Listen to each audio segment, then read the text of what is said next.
সুজন বন্দ্যোপাধ্যায় পূর্ব মেদিনীপুরের সুতাহাটার বাসিন্দা। যদিও তার দাবি, তৃণমূলের সন্ত্রাসের জেরে স্ত্রী ও 3 সন্তানকে নিয়ে দীর্ঘদিন যাবৎ তিনি ঘর ছাড়া, বা বলা ভালো গ্রাম ছাড়া।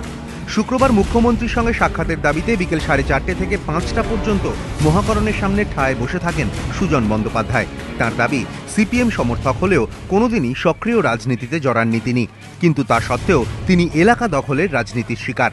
মুখ্যমন্ত্রী অন্তত ঘরে ফেরার ব্যবস্থাটুকু করে দিন। আমি কিন্তু ওখানে কোনো রাজনীতি করতাম না, আমি কোনো পার্টির সদস্য নয়, কোনো কিছু নয়, নিরপেক্ষ একটা ব্যবসাদার। তার মধ্যেও আমার পুরো ক্ষয়ক্ষতি হয়েছে।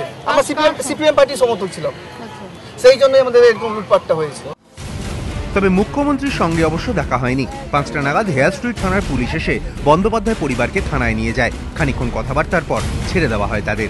সুমন খড়াই, এবিপি আনন্দ, কলকাতা।